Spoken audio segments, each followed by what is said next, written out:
अस्मद्यो नमः। अस्मद् सर्वगुरुभ्यो नमः। श्री राधा कृष्णाभ्यां नमः। श्रीमते रामानुजाय नमः। वक्रतुंड महाकाय सूर्यकोटि समप्रभा निर्विघ्नं कुरु मे देव सर्वकार्येषु सर्वदा।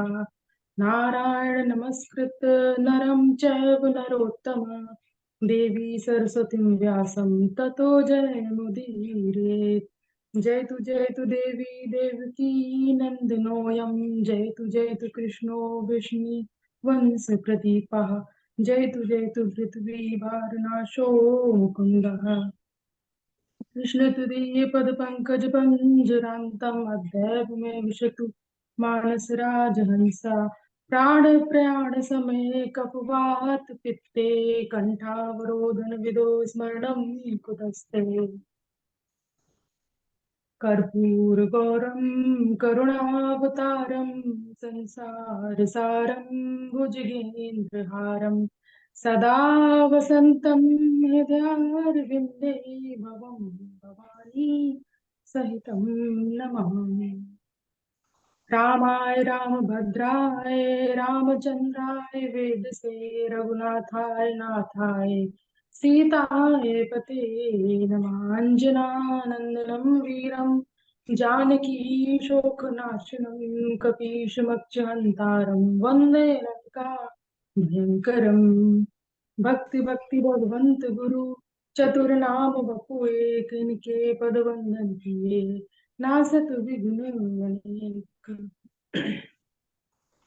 परम मंगलमय परात्पर परम ब्रह्म परम पिता अकारण करुणा वर्णालय अकारण करुणा कारक अचिंत कल्याण गुण गण निधान सर्वेश्वर सर्वाधिक पति श्रेष्ठ आचरणवान प्रजा के सुखदाता एवं संहार करता पार्वती नाथ प्रथमादि गणों के स्वामी आकाश आदि अष्टमूर्तियों वाले विश्व रूप विज्ञान के पूर्ण ज्ञाता देवादिदेव श्री शाम सदाशिव भगवान के चरणों में कोटिस नमन नतमस्तक वंदन एवं अभिनंदन। पराम्बा भगवती जगदीश्वरी शंकर शिव प्राण वल्लभ आदि जगत में व्याप्त रहने वाली जगत की आधारभूता परम शक्ति श्री जगदम्बा मां पार्वती के चरणों में कोटि कोटि प्रणाम। समस्त भूतादिक सिया राम में सब जग जानी करहूं प्रणाम जोग जुगपन। समुपस्थित भगवत भक्त शिव कथा अनुरागी सज्जनों भक्तिमय मात्र शक्ति भगनी बांधो। हम सभी का यह परम सौभाग्य है कि भगवान शंकर शंभु शिवाय की ये सुंदर कथा में सम्मिलित होकर इस शिव कथा मंदाकिनी पर गोता लगाने का सुअवसर प्राप्त हुआ है। जीवन में ऐसा क्षण बड़े ही पुण्य से मिलने वाला होता है। श्री शिव महापुराण की ये कथा बड़ी ही दिव्य और विलक्षण है। इस कथा का अनुसंधान करके ही बारह आदित्य अपना कार्य करते हैं। श्री शाम सदाशिव भगवान की जय। शिव महापुराण की जय। रुद्र संहिता के अंतर्गत कुमार खंड। वंदे वंदन तुष्ट मानस मति प्रेम प्रियम प्रेमदम पूर्णं पूर्णकरं प्रपूर्ण निखिलेश्वरेक वासं शिवम्। सत्यं सत्यमयं त्रिसत्यविभं सत्यप्रियं सत्यदं विष्णु ब्रह्मनुतं स्वकीय कृपयोपाता कृतं शंकरम्। वंदना करने से जिनका मन प्रसन्न होता है, जिन्हें प्रेम अत्यंत है, जो सबको प्रेम प्रदान करने वाले स्वयं पूर्ण है और दूसरों की अभिलाषा को भी पूर्ण करने वाले संपूर्ण संसिद्धि के एकमात्र स्थान है, स्वयं सत्य स्वरूप है, सत्यमय है और जिन्हें सत्य प्रिय है, सबको सत्य प्रदान करने वाले हैं। ब्रह्मा और विष्णु भी जिनकी वंदना करते हैं और जो सभी पे कृपा जो अपनी कृपा से विग्रह धारण करते हैं, ऐसे नित्य श्री शिव जी की हम वंदना करते हैं। नारद जी ने कहा, हे ब्रह्मा, लोक कल्याणकारी शंकर जी ने पार्वती जी से विवाह करने के पश्चात क्या किया, कैलाश जाकर क्या किया और उसको सुनाइए। जिस पुत्र के निमित्त आत्मा राम होते हुए भी उन्होंने पार्वती जी के साथ विवाह किया। देवताओं के कल्याण करने वाले तारका, हे ब्रह्मा जी, तारकासुर का वध किस प्रकार से हुआ, मेरे ऊपर कृपा करके सारी बात विस्तार से कहिए। गत्वा सुब्रतम ब्रह्मन् किम कार सिद्ध तद्वद। सूत जी कहते हैं सोनकादि ऋषियों से कि नारद जी ने जब इस प्रकार से प्रश्न किया, तो ब्रह्मा जी बोलते हैं कि हे नारद जी, आपके द्वारा पूछे गए चरित्र हैं उसे मैं कहता हूँ। श्रूयताम कथयाम यद्य कथम पाप प्रणाशिनी याम श्रुत्वा स पापेभ्यो मुच्यते मानवो ध्रुवम्। मैं जिस कथा को कह रहा हूँ उसे सुनिए, वह कथा समस्त पापों को नष्ट करने वाली है, जिसको सुनकर निश्चय ही मनुष्य सभी पापों से मुक्त हो जाता है। जब पार्वती जी के साथ शिव जी विवाह करके कैलाश आए, तो शंकर जी ने प्रसन्न होकर बड़ा ही उत्सव मनाया, जिससे सभी देवता बहुत प्रसन्न हुए। उसके पश्चात अपने अपने लोक को चले गए। इसके बाद भगवान शंकर जी श्री पार्वती जी को साथ लेकर अत्यंत मनोहर निर्जन स्थान पे चले गए। वहां देवताओं के सहस्त्रों वर्षों तक जो है विहार लीला करते थे। उस बहुत से समय को भगवान शिव ने क्षण मात्र में ही व्यतीत कर दिया। यह देखकर समस्त इंद्र आदि देवता ने सुमेरु पर्वत में जाकर एक गोष्ठी की और विचार करने लगे कि भगवान योगीश्वर शंकर जी ने अभी तक कोई पुत्र उत्पन्न नहीं किया, किस प्रकार से वह विलंब कर रहे हैं। तब ब्रह्मा जी को अग्रणी बनाकर सभी देवता विष्णु जी के पास गए और उन्हें अपनी मन की सारी बात बताई और निवेदन किया कि भगवान, अभी तक क्यों नहीं हुआ है। महादेव महादेव का अभी तक कोई पुत्र क्यों नहीं हुआ। भगवान शिव हजारों वर्षों से रति लीला से विरक्त नहीं हुए हैं। तब विष्णु जी ने कहा कि वह स्वयं ही अपनी इच्छा से विरक्त हो जाएंगे। जो मनुष्य किसी स्त्री और पुरुष का वियोग कराता, उसे जन्म जन्म तक स्त्री पुरुष का वियोग सहना पड़ता है। हे देवताओं, 1000 दिव्य वर्ष पूर्ण हो जाने पर आप लोग वहां जाकर कुछ ऐसा उपाय कीजिए जिससे भगवान शिव का तेज पृथ्वी पे गिरे और उस तेज से प्रभु शंकर का स्कंद नामक का पुत्र होगा। इस प्रकार कहकर लक्ष्मीपति भगवान विष्णु शीघ्र ही अपने अंतःपुर में चले गए। वहां बहुत दिनों तक बहुत दिनों तक शक्ति और शक्तिमान के विहार से भाराक्रांत पृथ्वी शेष और कच्छप के धारण करने के बाद भी कांप उठी। संपूर्ण त्रैलोक के भय से व्याकुल हो उठा। फिर सभी देवता ब्रह्मा जी के साथ विष्णु जी को साथ लेके विष्णु जी के पास जाते हैं और वहां पे अपना सारी व्यथा बताते हैं। भगवान विष्णु से निवेदन करते हैं कि हे रामानाथ, आप हमारी रक्षा कीजिए। पता नहीं किस कारण से तीनों लोकों की प्राणभूत वायुदेव स्तंभित हो गए हैं और सभी भयभीत और व्याकुल हो गए हैं। इस बात को सुनकर सभी को साथ लेकर भगवान विष्णु जी कैलाश गए। किंतु भगवान विष्णु जब जी को वहां ना पाकर गणों से पूछा कि भगवान शिव कहाँ हैं, तो उन्होंने कहा कि हे भगवान, देवाधि महादेव तो भगवती पार्वती के स्थान पर गए। तो सभी देवता आवास स्थान पर के बाहर द्वार पर खड़े हो गए और फिर ऊंचे स्वर में स्तुति करते हैं। किम करोसि महादेव अभ्यंतर परमेश्वरा सुरान सर्वान पाही न शरणागतानि। विष्णु जी बोले कि हे महादेव, आप गुफा के भीतर क्या कर रहे हैं। तारकासुर से पीड़ित आपकी शरण में हम आए, हमारी रक्षा कीजिए। जब इस प्रकार से देवताओं ने स्तुति की, तो भगवान शिव द्वार पर आते हैं और देवताओं से कहते हैं कि मेरे तेज को कौन धारण करेगा। तब देवताओं से प्रेरणा पाकर अग्निदेव कपोत का रूप धारण करते हैं और पृथ्वी पर गिरे तेज को ग्रहण करते हैं।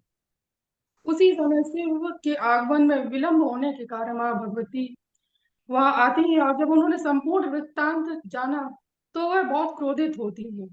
रे रे सुरगणाम सर्वे यूयम दुष्टम विशेषता स्वार्थ संसाधका नित्यम तदर्थम पर दुख। हे देवताओं, तुम लोग बड़े दुष्ट हो। तुम लोग हमेशा अपने स्वार्थ साधन के निमित्त दूसरों को कष्ट देते हो। तुम लोगों ने अपने स्वार्थ के लिए ही परम प्रभु शिव जी की स्तुति कर मेरा विहार भंग किया है। इस कारण मैं वंध्या हो गई।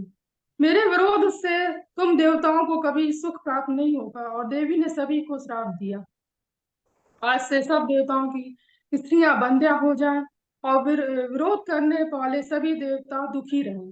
भगवती ने अग्नि को भी श्राप दिया, सर्वभक्षी भव सुचे पीड़ित आत्मेति निश्चित नित्य सब। आज से तुम सर्वभक्षी होकर सदैव दुख प्राप्त करोगे। ऐसा श्राप देकर पार्वती जी भगवान शिव के साथ अपने आवास में चली गई। और वहां जाकर पार्वती ने प्रयत्न पूर्वक शंकर जी को समझाया। उनके सर्वश्रेष्ठ गणेश नामक पुत्र उत्पन्न हुए। इन गणेश की संपूर्ण वृत्तांत आगे कहेंगे। इस समय हम प्रेम पूर्वक कार्तिकेय जी की उत्पत्ति का वृत्तांत सुनते हैं। देवता अग्नि के मुख से भोजन करते हैं, यह वेदों का वचन है। अतः अग्नि की गर्भ धारण करने से सभी देवता गर्भयुक्त हो गए। शिव जी का तेज को सहन न करने पर सभी देवता पीड़ित हो गए। और सभी देवता फिर भगवान शिव की शरण में जाकर महादेव पार्वती से सहित महादेव की स्तुति करते हैं। हे महादेव, हम लोग गर्भयुक्त होकर आपके तेज से जले जा रहे हैं, आप हमारी रक्षा कीजिए। देवताओं की दीन वाणी सुनकर भगवान शिव जी कहते हैं कि सभी देवतागण मेरे तेज को शीघ्र ही वमन कर दो, जिससे तुम लोगों को सुख प्राप्त होगा। भगवान शिव का वह तेज, स्वर्ण आभा वाला वह तेज भूमि पर गिरते ही पर्वताकार हो गया और वह अंतरिक्ष को स्पर्श करने लगा। सभी देवता प्रसन्न हो गए, शिव जी की स्तुति करने लगे, परंतु अग्निदेव प्रसन्न नहीं हुए। और वह भगवान शिव से निवेदन करते हैं कि हे प्रभु, मेरे कष्ट को भी दूर कीजिए। महादेव ने प्रसन्न होकर बोले कि हे अग्नि, अब आप तुम जो है मेरी शरण में हो, तुम्हारे भी सभी दुख दूर होंगे। किसी सुलक्षणा स्त्री में मेरे तेज को स्थापित करो, इससे तुम दाह मुक्त होकर विशेष रूप से सुखी हो जाओगे। तब अग्निदेव बोले कि हे नाथ, आपका यह तेज असह्य है, शक्ति स्वरूपा भगवती के अतिरिक्त कोई भी इसको धारण करने में समर्थ नहीं है। तब भगवान शंकर ने अग्नि को एक उपाय बताया। तमो मास स्नान करता स्त्रियो या शिव प्रगे सुचे। हे सुचे, माघ मास में प्रातः काल में जो स्त्रियां स्नान करती हैं, इस महान तेज को तुम उनके शरीर पर स्थापित कर दो। इसी उसी अवसर में माघ माह के में स्नान करने के निमित्त प्रातः काल ही सप्त ऋषियों की स्त्रियां भी वहां आई स्नान करने के लिए। स्नान करके वे स्त्रियां अत्यंत ठंड से पीड़ित हो गईं और उनमें से 6 स्त्रियां अग्नि की ज्वाला के समीप जाने की इच्छा से वहां चल पड़ी। उसी समय अरुंधति भी शिव जी की आज्ञा से उनको रोकने का प्रयास किया, परंतु भगवान शिव की माया से मोहित हो ऋषियों की पत्नी आप शीत के निवारण के लिए वहां चली गई। उसी समय तेज के कणरोम रूपों के द्वारा ऋषि पत्नियों के देहों में प्रविष्ट हो गए और अग्निदेव दाह से मुक्त हो अंतर ध्यान हो गए और वह अपने लोक चले गए। तब वह 6 स्त्रियां गर्भवती हुई और अपनी स्त्रियों की गर्भावस्था देखकर उनके पति ने क्रोध में आकर उनका त्याग कर दिया और वह बहुत दुखी हुई। उन मुनि पत्नियों ने शिव के उस गर्भ रूप तेज को हिम शिखर पर त्याग दिया और वह दाह रहित हो गई। भगवान शिव के उस असहनीय तेज को धारण करने में असमर्थ होने के कारण हिमालय भी प्रकंपित हो उठे और दाह से पीड़ित हो उन्होंने शीघ्र ही उस तेज को गंगा में विसर्जित कर दिया। गंगा भी उस दुस्सह तेज को तरंगों द्वारा सरखंडों में के समूहों में स्थापित कर दिया और वह गिरते ही वह तेज एक सुंदर बालक में परिणित हो गया। मार्ग मासे स्थिते पक्षे तिथो षष्ठ्याम मुनीश्वरा प्रादुर्भावो भवत् तस्य शिवपुत्रस्य भूतले। मार्ग शीर्ष अगन मास के शुक्ल पक्ष की षष्ठी तिथि को उस शिव पुत्र का पृथ्वी पर प्रादुर्भाव हुआ। बोलिए स्कंद भगवान की जय। इस अवसर पर अपने कैलाश पर्वत पे हिमालय पुत्री पार्वती तथा भगवान शिव भी अकस्मात आनंदित हो उठे। वात्सल भाव के कारण भगवती के वक्ष स्थल से दुग्ध का स्राव होने लगा। त्रिलोकी में भी सभी सज्जनों ने यहाँ पर अत्यंत सुख और मांगलिक वातावरण हो गया। अंतरिक्ष में महान दुदुम्बियां बजने लगी। उस बालक पर पुष्पों की वर्षा होने लगी। सभी विष्णु आदि देवता भी आनंदित हो उठे।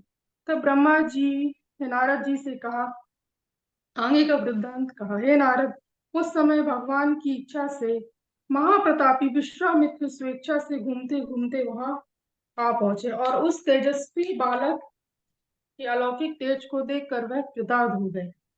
उन्होंने प्रसन्न होकर उस बालक को नमस्कार किया। तब से पुत्र बोले, हे महाज्ञानी, आप अचानक स्वेच्छा से यहाँ पहुंचे हैं। आप मेरे पुरोहित हो जाइए। भविष्यामि तथा पूज्यम पूज्या सर्वेषां नात्र संशयः। आप सदा सबके पूज्य होंगे, इसमें संशय नहीं है। बालक की यह बात सुनकर विश्वामित्र बोलते हैं, हे तात, सुनो, मैं ब्राह्मण नहीं हूं, किंतु गादी पुत्र क्षत्रिय कुमार हूँ। मेरा नाम विश्वामित्र है और मैं तो ब्राह्मणों का सेवक क्षत्रिय हूँ। हे श्रेष्ठ बालक, अब आप अपना संपूर्ण चरित्र मुझसे कहिए। तो प्रसन्न होकर वह सारा चरित्र कहे और बोले, विश्वामित्र वरान में तुम ब्रह्मर्षि नात्र संशय। हे विश्वामित्र, मेरे वरदान से आप ब्रह्मर्षि हैं, इसमें संशय की बात नहीं है। वशिष्ठ आदि ऋषिगण भी आदर पूर्वक आपकी प्रशंसा करेंगे। शिव शुद्ध बोले, आप मेरी आज्ञा से मेरा संस्कार करें और यह सब रहस्य आपको गुप्त रखना, किसी को बताना नहीं है। तो विश्वामित्र जी शिव बालक का संपूर्ण संस्कार विधि विधान से करते हैं और महान लीला करने वाले शिव जी के पुत्र ने भी विश्वामित्र जी को दिव्य ज्ञान प्रदान किया और अपना पुरोहित बना लिया। उसी समय वे द्विज श्रेष्ठ उसी समय से वे द्विज श्रेष्ठ के रूप में प्रतिष्ठित हुए। ब्रह्मा जी बोले कि हे तात, अब इस शिव कुमार की दूसरी लीला सुनो। उसी समय श्वेत में दिव्य तेज संपन्न बालक को देखकर उनको अपना पुत्र मान लिया। फिर अग्निदेव ने उस बालक को के समीप जाकर स्नेह किया और पुत्र कहकर अपनी शक्ति तथा अस्त्र उसे प्रदान किए। कार्तिकेय उस शक्ति को लेकर क्रौंच पर्वत के शिखर पर चले और उस शक्ति से शिखर पर ऐसा प्रहार किया कि वह शीघ्र ही पृथ्वी पर गिर पड़ा और उस बालक का वध करने के लिए सबसे पहले 10 पद्मवीर राक्षस वहां आए, किंतु कुमार ने प्रहार से सभी को शीघ्र ही विनष्ट हो गए। उनके प्रहार से सभी शीघ्र विनष्ट हो गए। उसी समय से उसी समय सभी जगह महान हाहाकार मच गया। पर्वतों के सहित पृथ्वी और त्रैलोक्य भी कांपने लगा। उस समय देवगण के साथ देवराज इंद्र भी वहां आ पहुंचे। इंद्र ने अपने वज्र से कार्तिकेय के दक्षिण पार्श्व पर प्रहार किया। वज्र लगते ही उससे शाक नामक एक महान बलवान पुरुष प्रकट हो गया। पुनः इंद्र ने उनके वाम पार्श्व में प्रहार किया, जिससे विशाख नामक बलवान पुरुष उत्पन्न हो गया। फिर इंद्रदेव ने उनके हृदय पर प्रहार किया, जिससे बलवान नैगम नाम का एक पुरुष प्रकट हो गया। तब स्कंद, शाखा, विशाखा तथा नैगम ये 4 महावीर इंद्र को मारने के लिए दौड़ते हैं। तब इंद्र देवता गणों के साथ अपने लोक को भागे। उसी समय कृतिका नाम वाली 6 स्त्रियां वहां स्नान करने को आई। उस बालक को देखकर कृतिकाओं ने उस बालक को पुत्र के रूप में ग्रहण करना चाहा। उस समय उनमें आपस में विवाद होने लगा। तब उस विवाद को का शमन करने के लिए बालक ने 6 मुख बना लिए और सबका स्तनपान किया, जिससे सभी बहुत प्रसन्न हुए थे।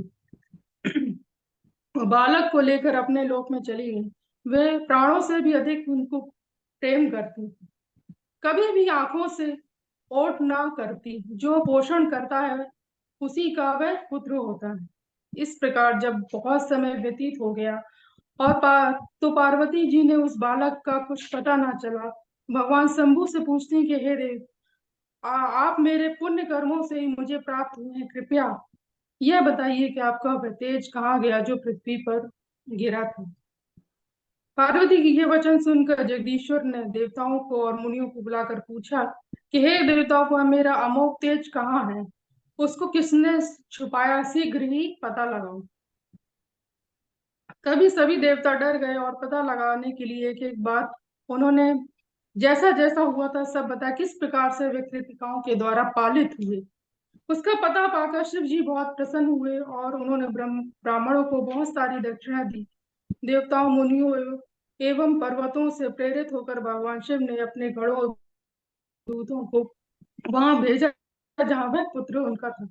शिव जी एक, एक से एक बलि गण, लाखों क्षेत्र पालों और लाखों भूत रुद्र गणों, भैरव ने स्वर्ग में और उन कृतिकाओं के घर को घेर लिया। कृतिकाएं डर गईं। तब कार्तिकेय जी ने कहा कि भयम त्यजेत कल्याणो, भयम किं वा मयि स्थिते, निर्वारोष्मि बालस्य मातरा केन वार्यते।